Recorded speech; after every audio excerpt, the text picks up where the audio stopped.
Well, for those who don't know, I became a caregiver 21 years ago when my beautiful wife, Charlene, she suffered a massive stroke. It left her severely speech impaired and paralyzed on the right side. And at that moment, I had something in common with 4 celebrities. There's Henry Winkler, the Fonzie.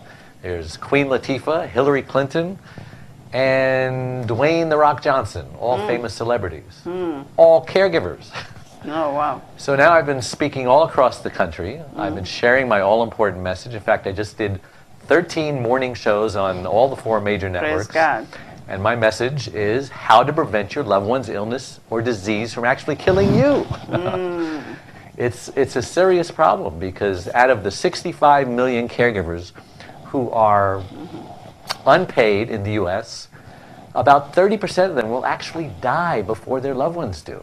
Wow. And the ones who don't die, you know, the lucky ones, well, they're just going to become sicker than their loved ones, and they're going to eventually need a caregiver themselves. It's a sad, sad situation. Oh, wow. So I say there's 3 mistakes that caregivers need to avoid to keep their loved one's illness or disease from actually killing you. The first one is to not put your needs first, okay? Every time we go on an airplane, what do they tell us, right? They say, in the event of an emergency, an oxygen mask will fall from the ceiling. Put your mask on first before you help your loved one. I mean, what an amazing metaphor for all of life. Take care of you first. Yes. Not out of selfishness, but out of survival. Yes. Well, the next biggest mistake that caregivers make is they don't ask for help. Everyone has one of these. It's called a cell phone. Yes. You turn it on, you type in the number, and you talk, and you say, hello, Mom, I need help. Grandma's killing me here. Call your brother, call your sister, call your wife's ex-husband, call somebody. You got to get over the fact that if you can't do it all by yourself, that you're a failure as a caregiver. That attitude will kill you. Oh, wow. And then the third mistake that caregivers make is they allow other people to guilt them into feeling guilty and not deserve that guilt. And I call this the Sanford and Son syndrome. Because many, many years ago, there was a show on television. In fact, it's still on TV. It's syndicated. This son, Lamont, was a caregiver to his father, Fred. Oh, okay. And Fred was in the junk business, and it was a comedy. It was funny, and Fred would always make his son feel guilty about things that that wasn't in his best interest to feel guilty about. And he did something like this. Oh, it's the big one. No, son, really, this is the big one. Elizabeth, I'm coming for you, honey. Just wait, sweetheart, I'll be right there. Oh, he's acting. Yeah. Anytime he wanted something and he wouldn't say yes, he would act like, I'm going to die. Oh, okay. And Lamont would cave in every single time. And caregivers are the same way. Sometimes our beautiful loved ones will make us feel guilty when we don't deserve that guilt because they're manipulating us into doing what they want, which is maybe not in their best interest, and it certainly isn't in our best interest. So that kind of guilt, if you don't control it, will actually kill you. So that's the situation. Oh, it's like wearing handcuffs and being a slave to your loved one. Oh. And we don't want to do that.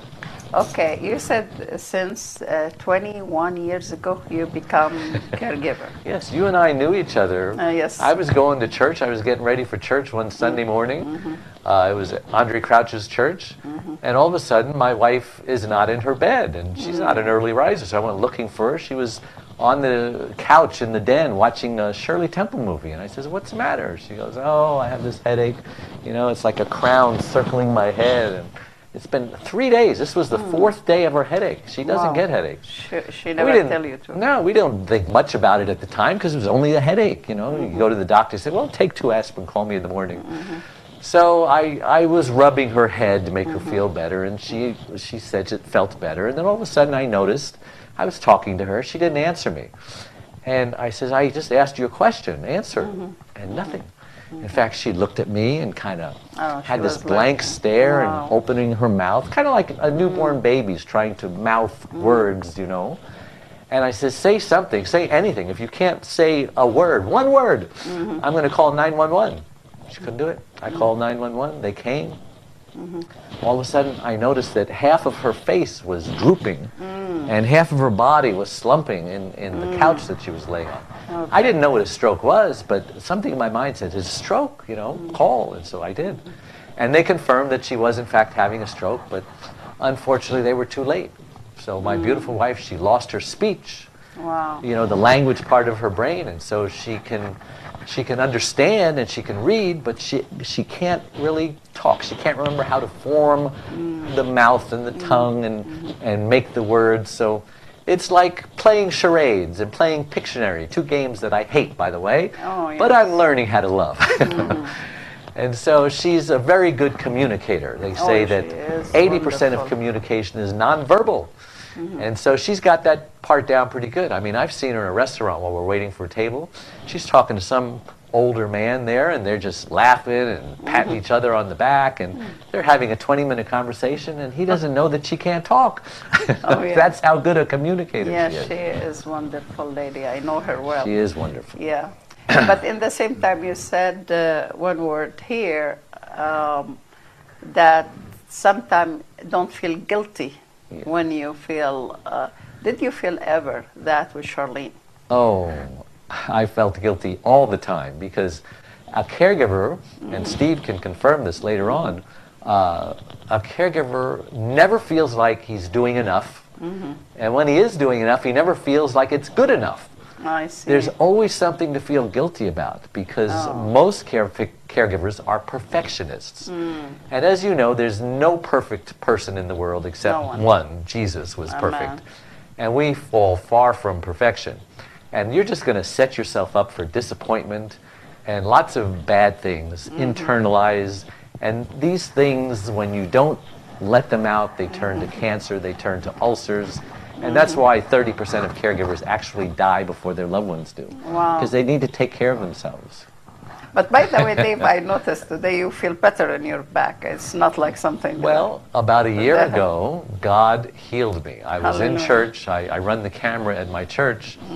And the pastor was talking about this sermon. And all of a sudden, I felt a lot of heat. I was really getting into the sermon.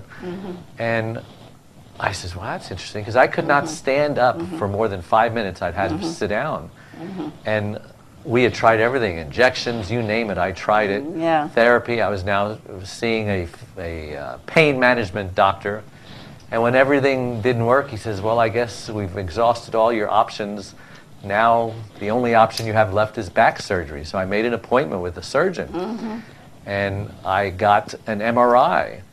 But this particular Sunday afternoon that I was in church, doing the camera, just doing my job, I felt this heat going up and down my spine. And I says, wow, that's interesting.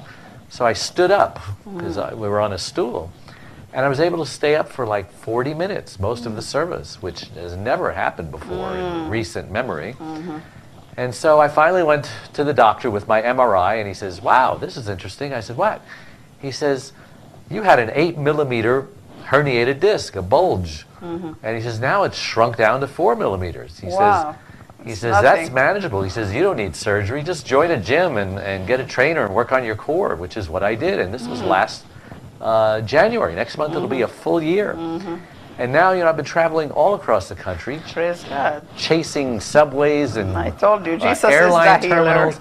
There is no way I could be on a book tour a year ago, because I just wouldn't be physically able. But God knew what was coming, and He healed me, and I'm very, very grateful. Praise God. You know, I'm not 100%, but 90%, I can manage with 90%, because when your pain level is 8, 9, 10... He was bad. He was I came to work many times in my wife's power wheelchair, because I just could not work.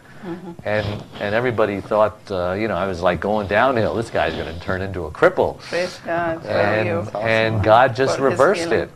But, you know, I've been praying for 3 years for healing. First my ankle, because I was riding a bike. I'm an avid bike rider. I used to go to Mexico twice a year and ride from Rosarita Beach to Ensenada, 51 miles through the mountains. I did that twice a year.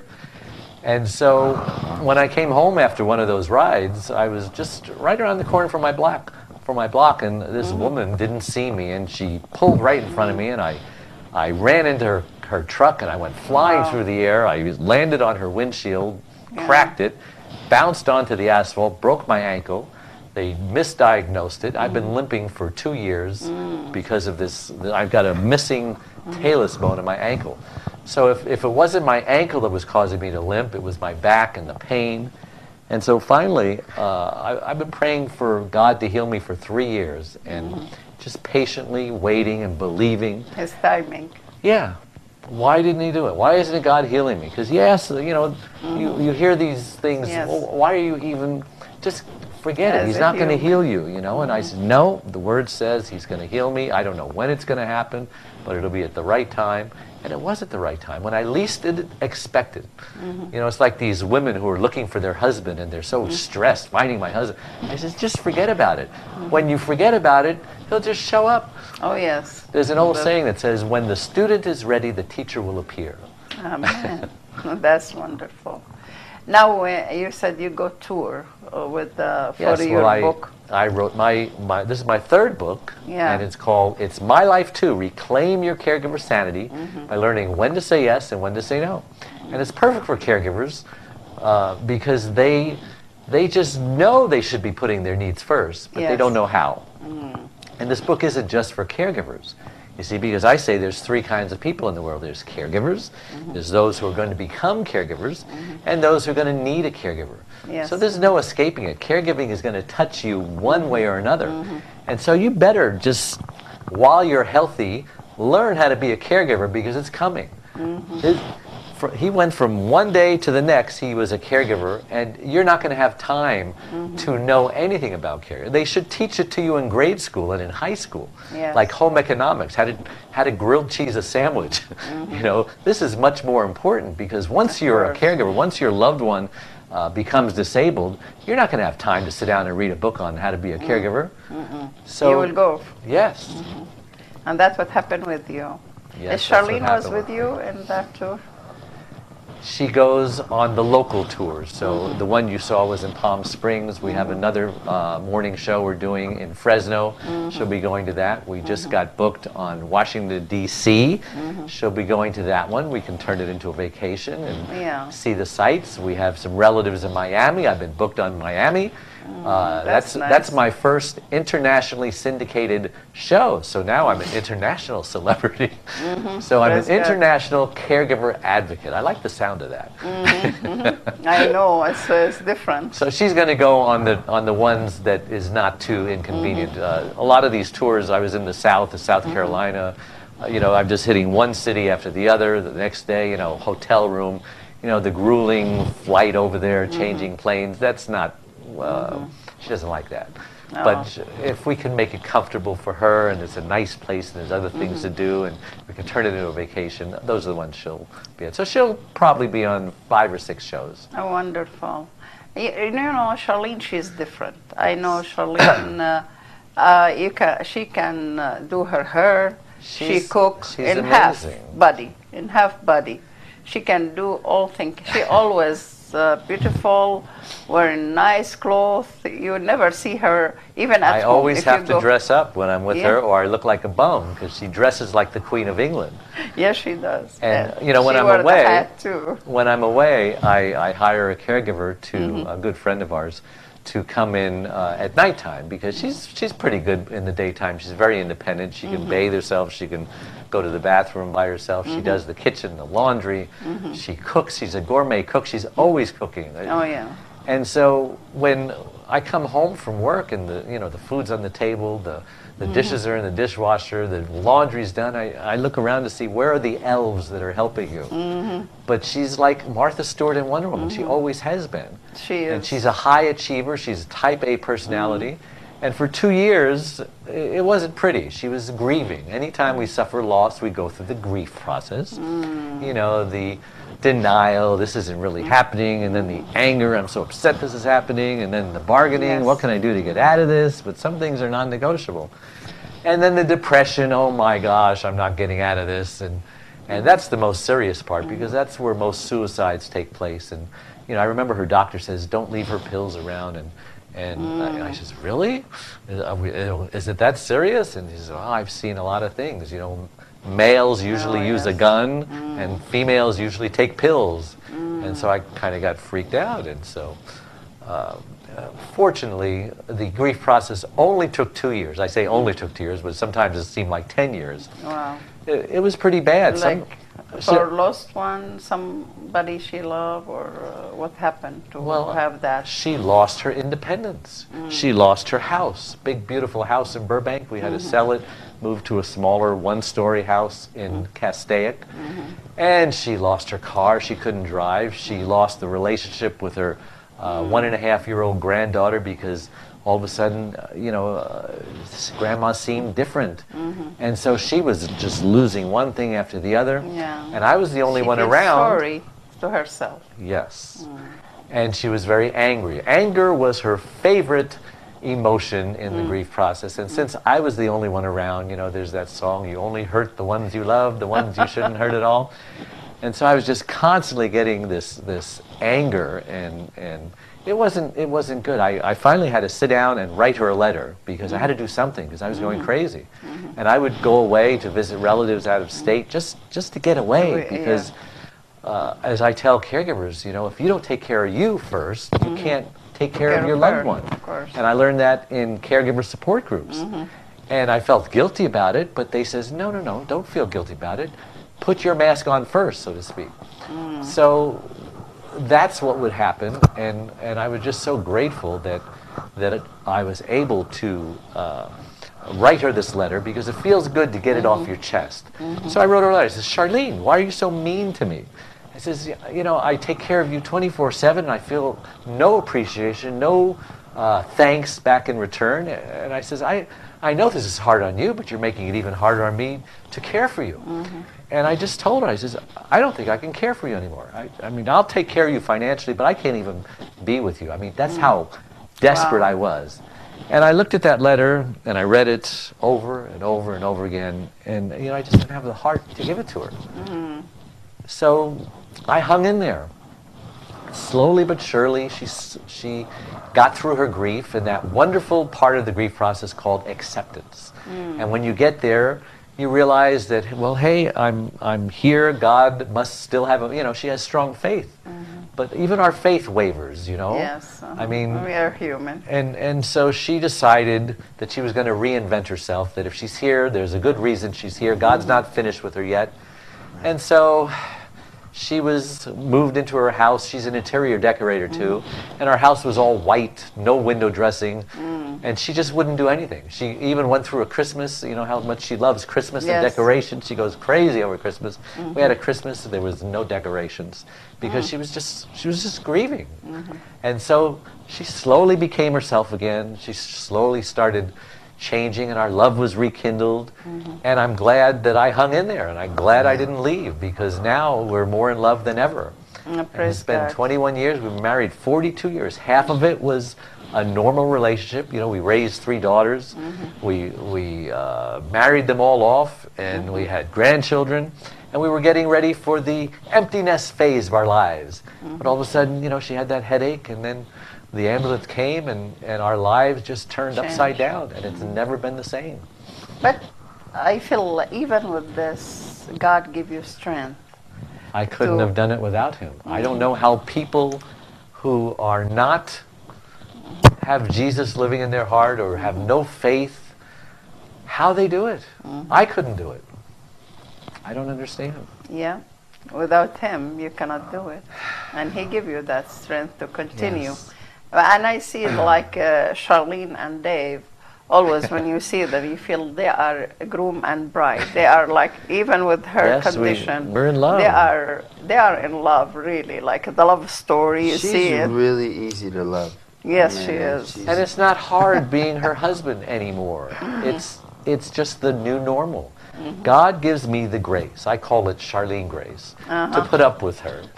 And God gives her the David grace to put up with me, because I guess I'm not the easiest person in the world to. And so with his grace, we just, I can't do what Steve's doing, believe it or not, because I don't have Steve's grace. And I bet you he couldn't do what I'm doing, because he doesn't have our grace. So God gives everyone the grace, tailor-made trials, because he knows what we need to reach perfection. His perfection is different from my perfection, because we're going in different places spiritually, but we're all going to heaven. Amen. Hallelujah. Praise God. God is good. Now, Dave, you go all over now to talk with the caregiver, and you advise them.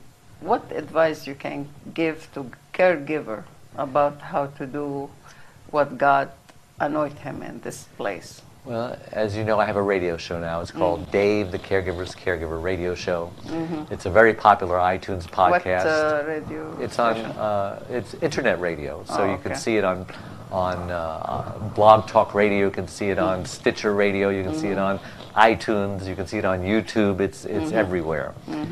And also, you know, I've written the book. I have an extensive membership website that just gives you all sorts of resources. We have a Facebook page, and we have a private Facebook page for the members that's a little smaller, and we have caregiver experts there. I do videos, uplifting videos, and we have weekly conference calls. I even have a coaching program, and I absolutely love it.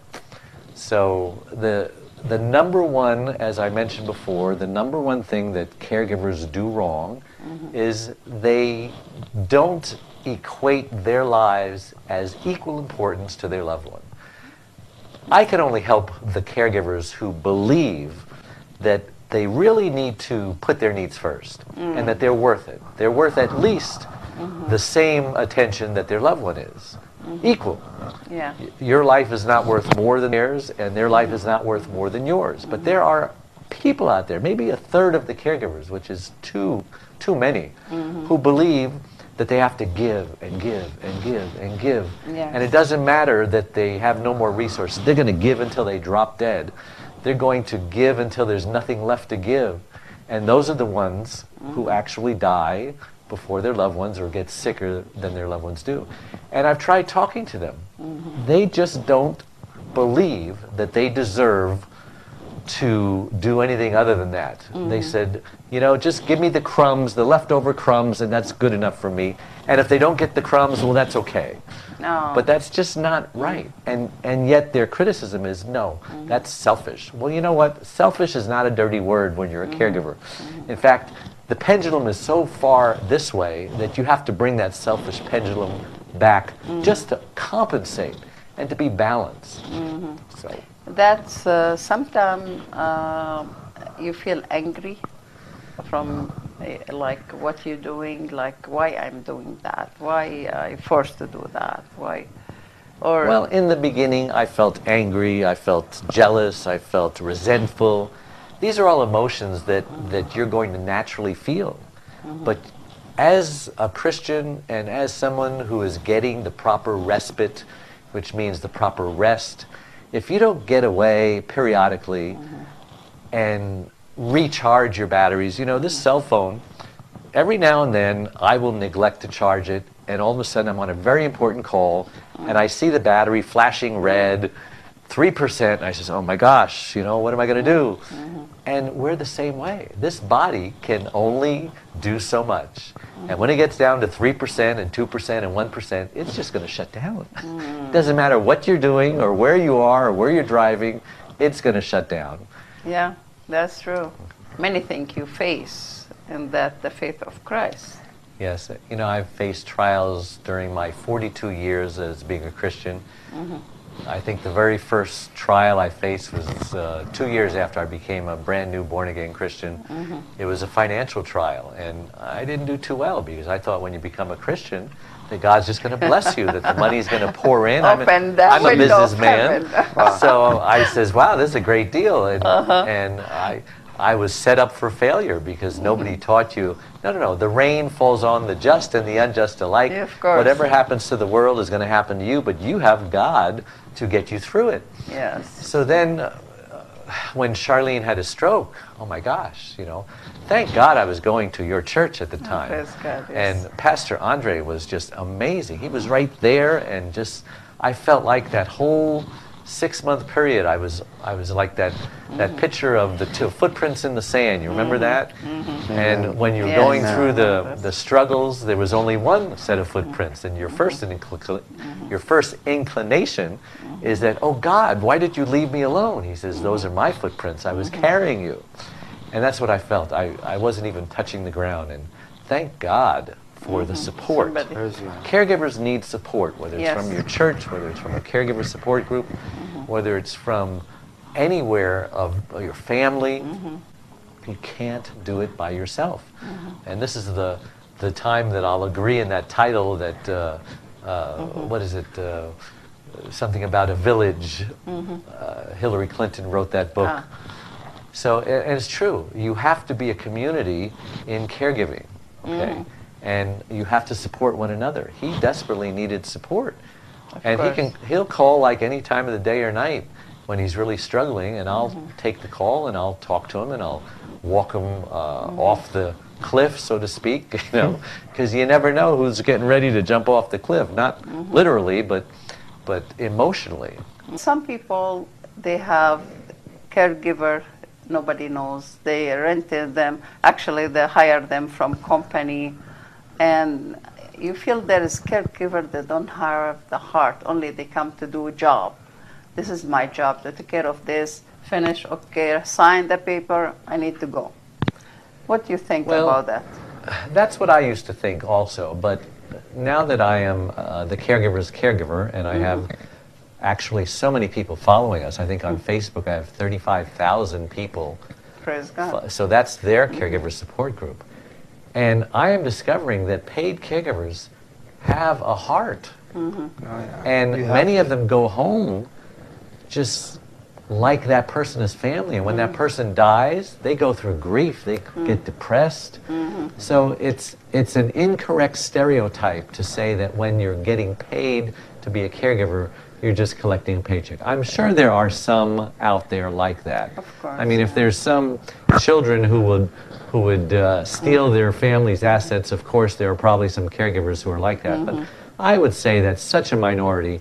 Most caregivers, whether they're paid or family, have a caregiver's heart and genuinely give great service. I mean, my mother died of dementia a couple of years ago, and so I had experience. She was in a facility, and a lot of the paid caregivers that I saw who were collecting a check really cared for her, and they cared very well for her. And when she left, many of them were sad, and many of them cried, and many of them still call me and say, "Oh, I miss your mother so much." And so it's a beautiful thing. Yeah, your mother was a beautiful lady. I Now know. Charlene's mother has dementia. And the problem is she's in denial. She doesn't know she has it. So every day I get a phone call saying, check those videos. I have a security camera system. She lives about 2 hours away. She really shouldn't be living alone, but we don't know what to do. But she calls every day, somebody broke into my house and they stole my watch. And then the next day, somebody broke into my house, they stole all my silverware. The next day, somebody's always breaking into her house, stealing something. And it's almost comical, but it's sad. And we don't know what to do. We want to put her in a facility, but it's just really, really hard. And that's, she doesn't, she's in denial. I don't think that anybody will accept. She says, I don't have dementia. I don't have Alzheimer's. I'm perfectly fine. I remember everything. Well, yeah, she can remember. You could talk to her for an hour. You'd think she was normal. But she's can forget something. Well, I'd say middle. But there must be different kinds of dementia. Because she can remember everything and be as sharp as a tack, and then all of a sudden, 3 minutes later, she'll tell you exactly the same thing she told you. And when you tell her, oh, you already mentioned that, she goes, no, I didn't. So it's like there are missing parts of the brain. Is that dementia or Alzheimer's? I don't know what it is, but it's not pretty. Yeah, it's not. And especially, how old is she? She's 95, so I mean, she's up there. But every time I get a phone on this call, I say, oh no, what was stolen this time? Who broke into the house this time? And That's and in I'm her right. mind She does- only, huh? Yeah. Oh, that's... Because I have video cameras, and I'll check the video, I'm sure, and I'll check it. It's just you and the dog and the cat. There's no one there. Well, I know somebody came in here. I says, well, they must be invisible then, because I can't That's see. amazing. Like old lady, 95 years old, and with dementia. She cooked to herself? Or? We don't let her cook anymore, but she has a caregiver that comes. Oh, okay, good. This is her third or fourth caregiver because they keep quitting because she keeps calling the police on them because they're stealing her stuff. Every time I talk to her, my caregiver stole the picture off of the wall, and I don't know what to do. It's sad. Praise God. Well, caregiver is hard job. Yes, well, that's why I wrote the book. And so we have a book trailer that maybe you can see before we say goodbye. Yeah, we will do that. But in the same time, what's in that book? Is that your story with Charlene, or? No, my first book was my story with Charlene. That's called One Arm, One Leg, 100 Words. That I she have lost. it, Yes, yeah. you have that book. But this new one, it's a bestseller on Amazon. I'm so grateful. And it's basically a book for caregivers to teach them how to stay alive, how not to die, and Before how to your be time. healthy before your time, how to live longer than the person you're caring for. So It's sad because I know a lady, she has a daughter. She's like disabled, which like she's 48. But this girl, the lady, she's like, her thinking is like 7 years old. And that's who special took care of needs. her is her Yeah. mom. Now, when So her sad. mom passed, she will die. Yes. What will happen with this girl? That she will has be to go so in a sad. facility. It's Yeah, but sad. that will be sad for her. Because too, no one but- can be as good as the caregiver, mother. being in your own home, and the mother, yes.